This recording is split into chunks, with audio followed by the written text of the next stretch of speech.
किसान की जुड़वा बेटियां।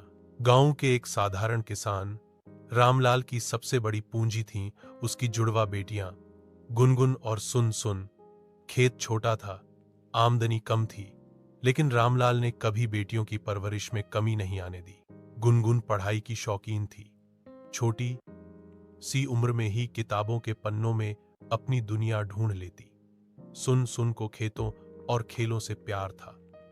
वह अक्सर पिता के साथ हल जोतते समय मिट्टी में खेलती और कबड्डी या दौड़ में आगे रहती। गरीबी के कारण कई बार घर में पढ़ाई के साधन नहीं होते। गुनगुन पुरानी किताबें इकट्ठा कर पढ़ाई करती, तो सुन सुन खेत में पिता की मदद करके घर चलाने का सहारा बनती। दोनों बहनों की एकता ही उनकी सबसे बड़ी ताकत थी। समय बीता।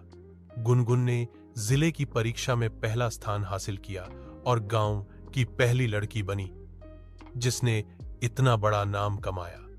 उसी दिन सुन ने खेलकूद की प्रतियोगिता में स्वर्ण पदक जीत लिया।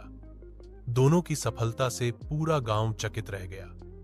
गांव के लोग जो बेटियों को बोझ समझते थे, अब कहने लगे, रामलाल की बेटियां तो पूरे गांव का गर्व हैं। रामलाल की आंखें भर आईं। उसने बेटियों को गले लगाकर कहा, मेरे लिए तुम दोनों ही सबसे बड़ा खजाना हो।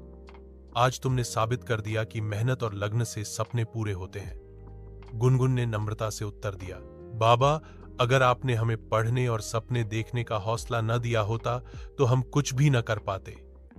सुन हौंसते हुए बोली, अब ये खेत और गांव हम भी संवारेंगे ताकि और बेटियां अपने सपनों तक पहुंच सकें।